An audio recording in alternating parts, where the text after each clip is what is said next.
할렐루야. 보혜사 성령님 사모하게 하시고 성령님의 인도하심을 따라 살게 하시는 하나님 우리 아버지께 가슴 가득한 감사로 찬양과 경배를 드립니다. 사랑하는 성도 여러분, 보혜사 성령님을 사모하는 한 주간 행복하셨습니까?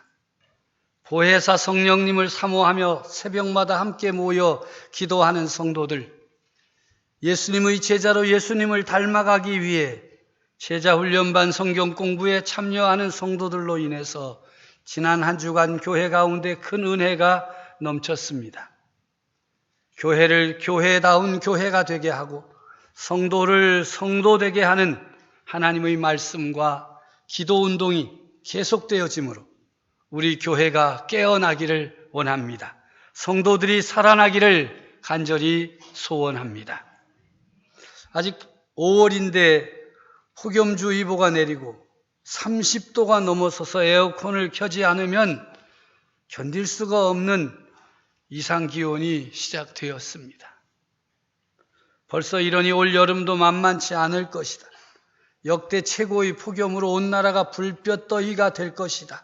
여름나기가 얼마나 어려울까 하는 생각으로 이 백성들이 답답하고 갑갑합니다.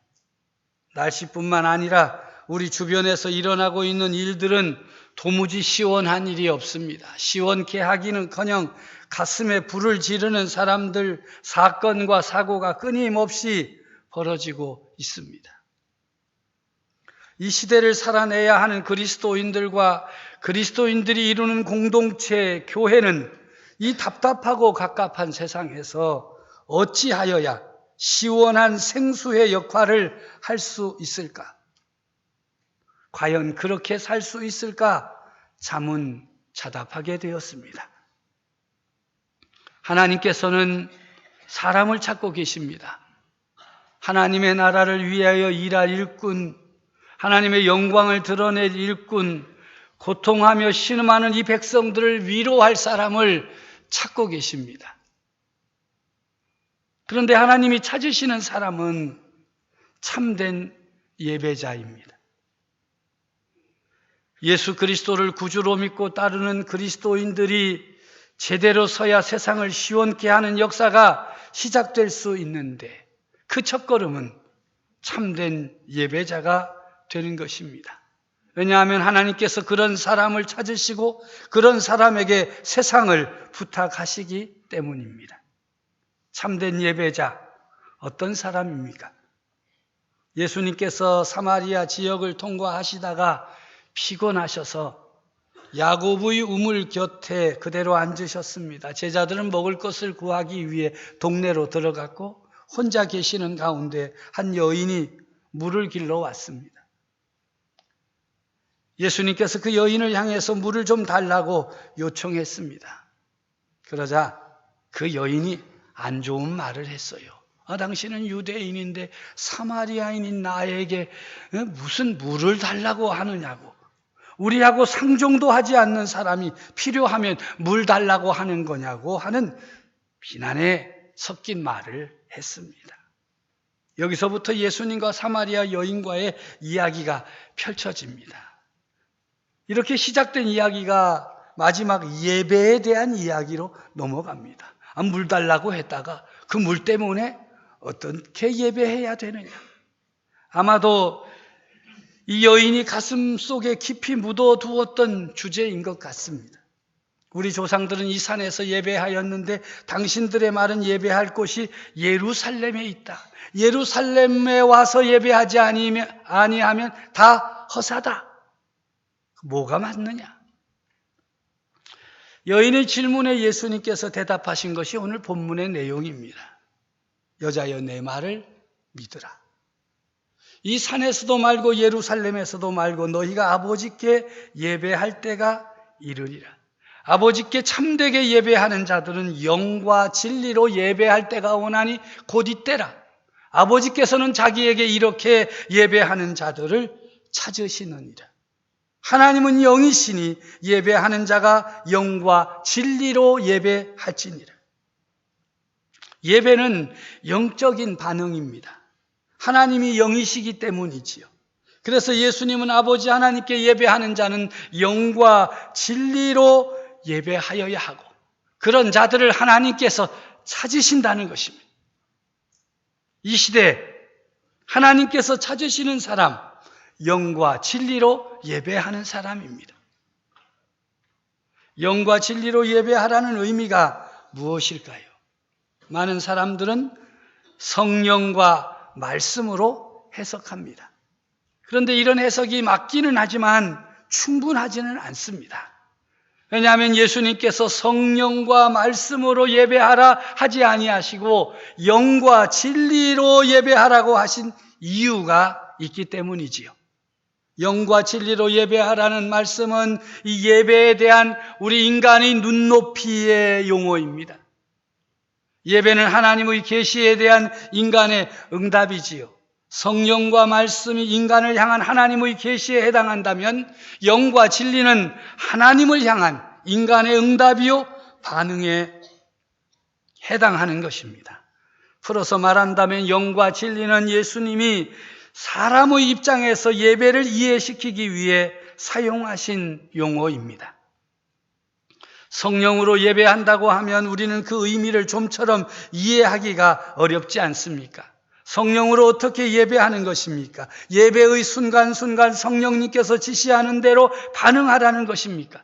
성령의 세미한 음성에 매 순간 반응한다는 것은 우리와 같이 연약한 인간은 결코 따를 수 없는 명령입니다. 오직 성령님께서 우리 인간의 영을 도와주셔야만 가능합니다.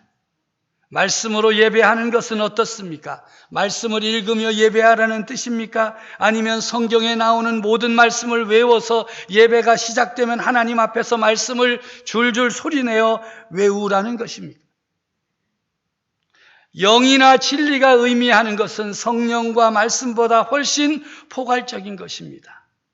영이라고 하는 단어는 신약 성경 언어인 헬라어로는 푸뉴마입니다. 이 푸뉴마는 성령만을 의미하지는 않습니다. 그래서 신약 성경에서 성령을 의미할 때는 푸뉴마 앞에 거룩하다는 의미의 하기온을 함께 사용하고 영어로는 홀리라고 하는 단어를 붙여놓고 있습니다. 사도행전 1장 8절에 오직 성령이 너희에게 임하시면 할 때의 성령님, 고린도전서 12장 3절에 성령으로 아니하고는 누구든지 예수를 주시라 할 수 없느니라 할 때의 이 성령님은 하기온 푸뉴마, 홀리 스피릿, 성령이라고 정확하게 명시해 놓고 있습니다. 이런 면에서 볼 때 영으로 예배하라를 무조건 성령으로 예배하라로 해석하는 것은 무리가 있을 수밖에 없습니다. 인간은 영적인 존재입니다. 인간을 분석할 때 어떤 사람은 영혼과 육체로 되어 있다고 말하고 어떤 사람은 영과 혼과 육으로 나누지만 공통점은 인간은 영적 존재라는 사실입니다. 여러분은 다 영적인 존재인 줄로 깨달으시기를 바랍니다. 별로 아멘 안 하는 거 보니까 내가 무슨 여러분들은 영적인 존재입니다. 아멘 안 해도 영적인 존재가 틀림이 없어요. 이 영은 말씀드린 대로 푸뉴마인데 그 첫 번째 뜻은 바람이에요. 바람은 평소에 보이지 않습니다. 그런데 그 움직임이 빨라지면 거대한 태풍이나 폭풍을 일으키죠. 그 힘이 얼마나 강력한지 나무도 집도 거대한 건물도 다 날아갑니다. 거대한 배까지도 넘어뜨리지요. 영도 마찬가지입니다. 평소에는 보이지도 않고 들리지도 않습니다. 존재조차 확인하기 어렵습니다. 그러나 이 영이 우리 안에서 활동하기 시작하면 놀라운 현상이 일어납니다. 하나님을 모르는 사람도 영적인 능력으로 초자연적인 역사를 일으키는 경우가 종종 있지 않습니까? 그러나 그러한 것들은 하나님의 영과는 상대가 되지 않습니다. 예수님께서 제자들에게 말씀하십니다. 살리는 것은 영이니 육은 무익하니라. 내가 너희에게 이른 말이 영이요 생명이라. 사람을 살리는 것은 육이 아니라 영입니다.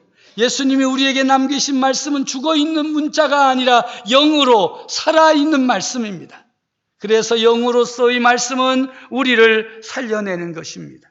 여기서 살려낸다는 뜻은 굶어 죽기 직전의 사람에게 음식이 들어가 사람을 살리는 그런 살림이 아니라 영원히 죽을 수밖에 없는 허탄한 육신을 가지고 있는 인간을 예수님의 생명으로 살려낸다는 뜻입니다.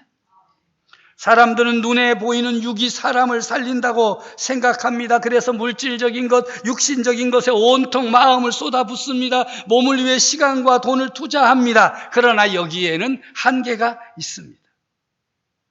아무리 훈련해도 마음의 정욕, 육신의 정욕을 이겨내지 못하면 다 무너집니다. 육은 사람을 살려내지 못합니다. 그래서 사도 바울은 로마서 8장 6절에 육의 생각은 사망이요 영의 생각은 생명과 평안이니라 선언한 것입니다.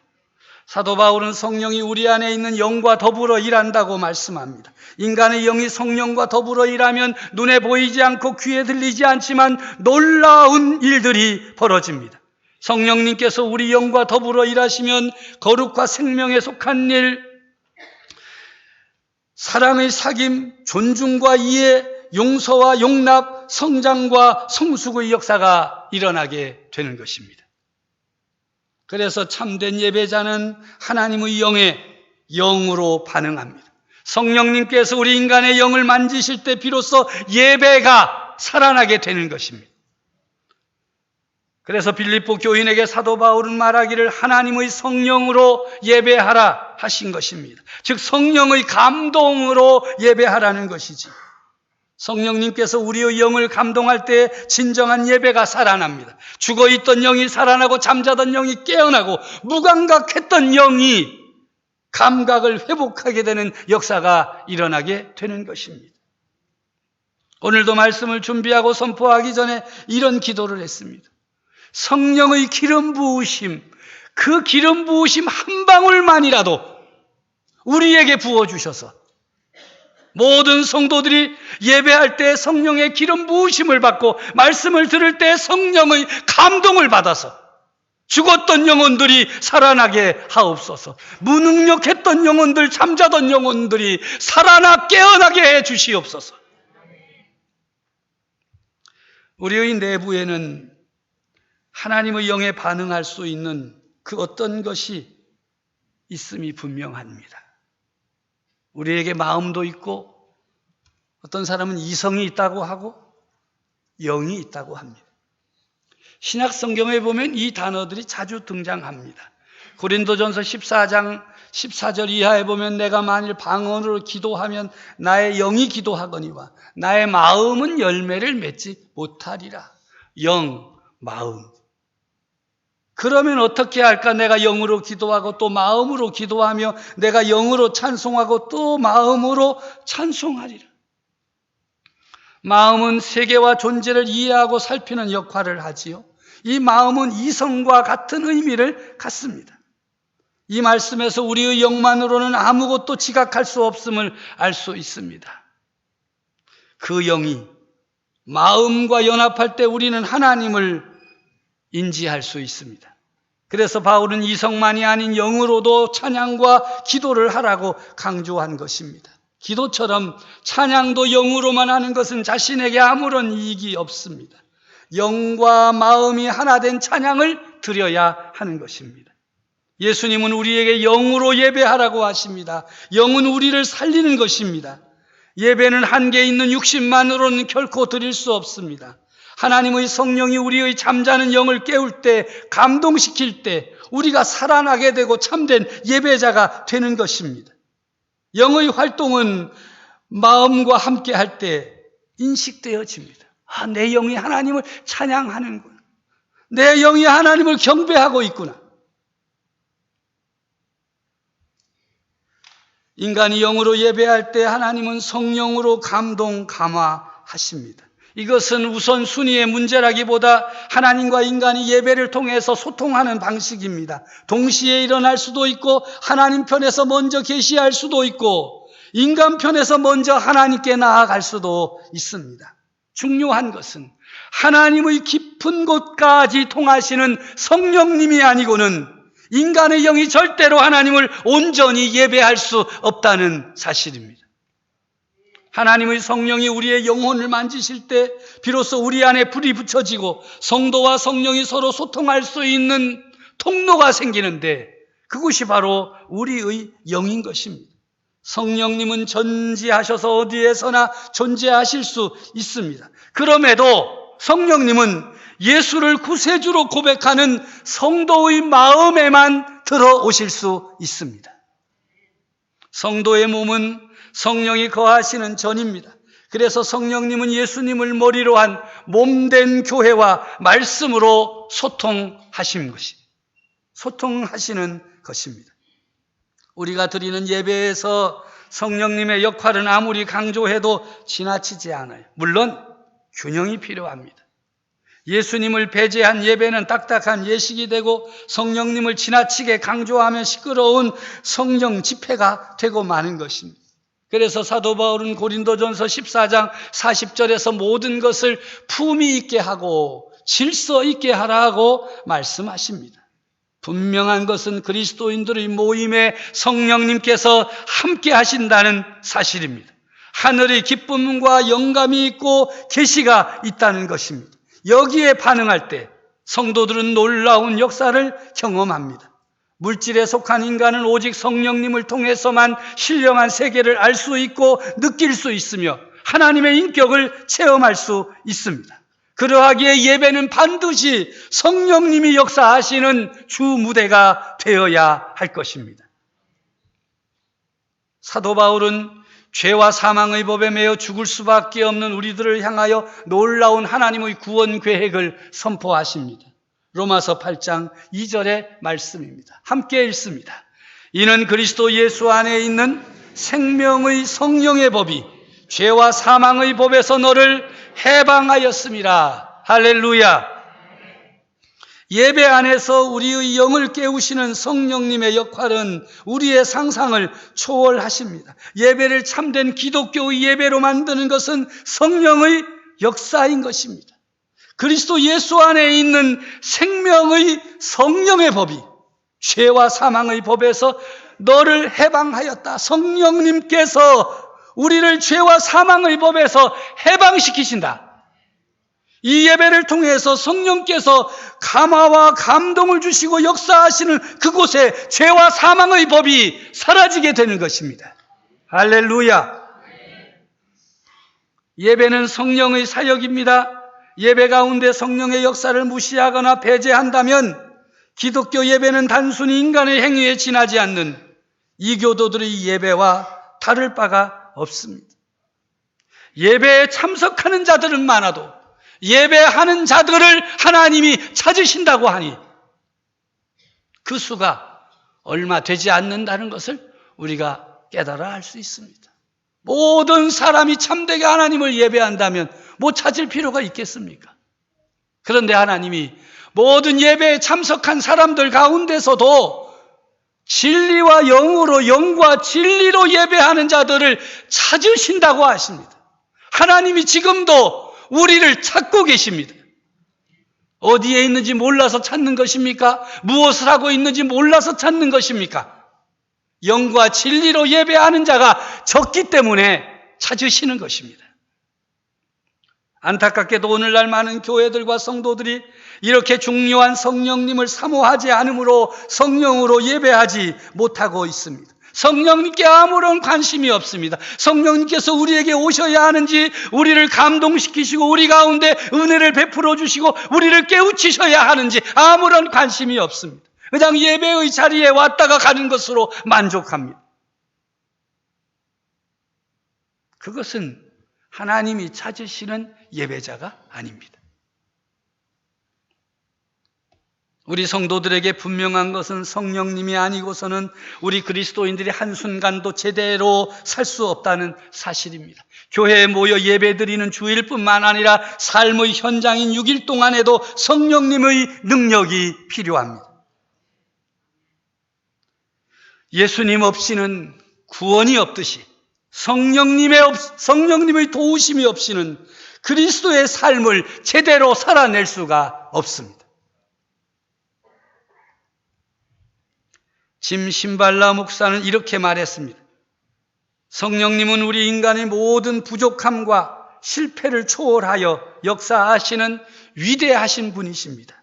우리의 재능, 지식, 교육의 부족에서 오는 모든 제약과 열등감으로부터 우리를 자유롭게 하십니다. 문제는 우리의 능력이 아니라 우리의 헌신입니다. 우리가 성령님께 우리를 드리면 성령님께서 우리를 자유롭게 하십니다. 성령님의 역사가 우리 가운데 임하면 우리를 둘러싸고 있는 죄의 사슬과 사망의 권세가 깨뜨려지는 것입니다. 인간의 마음이란 워낙 단단하고 이기적이어서 아무리 멋들어진 언변과 조리 깊은 논리로 말하여도 그 마음의 근본은 움직이기가 힘이 듭니다. 그렇지 않습니까, 여러분? 오늘 예배에 참석하여 말씀을 들으면서도 저희가 왜 저렇게 열을 내는겨? 이거 꼭 뭐 그래야 되는겨? 그런 생각들이 복잡하지 않습니까?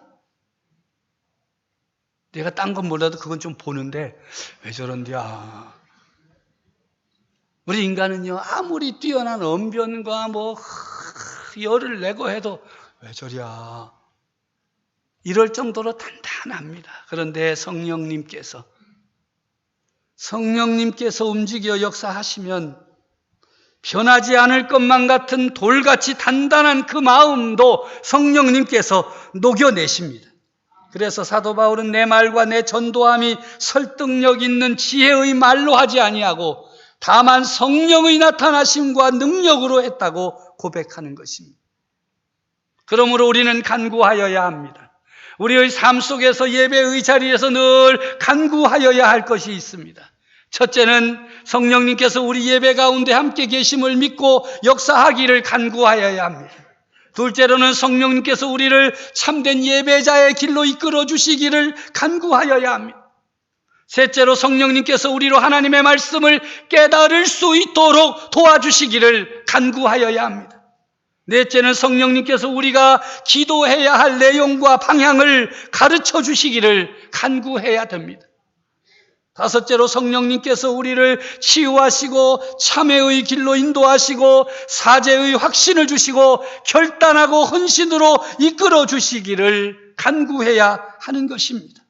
이와 같이 성령도 우리 연약함을 도우시나니 우리는 마땅히 기도할 바를 알지 못하나 오직 성령이 말할 수 없는 탄식으로 우리를 위하여 친히 간구하시느니라. 사랑하는 성도 여러분, 상한 심령으로 목말라하며 은혜의 보좌 앞으로 나아가 철저하게 자신의 연약함을 인정하고 성령님의 도우심을 구하면 성령 하나님께서 역사하여 주실 줄로 믿습니다. 우리를 치료하시고 우리를 일으켜 세워주시고 우리로 영으로 예배할 수 있도록 신령한 사람이 될 수 있도록 성령님께서 우리를 붙들어 주시고 인도해 주실 줄로 믿습니다. 이 시간 저를 따라 함께 기도할 수 있기를 바랍니다. 주님, 저는 참으로 연약합니다. 제 삶의 모든 것이 변화되어야 합니다. 하지만 그럴 만한 능력이 제게는 없습니다. 오직 주님만이 저를 변화시킬 수 있습니다. 성령님, 이 시간 제게 오셔서 저를 가르쳐 주시고 인도하시고 충만하게 하시고 새롭게 하옵소서.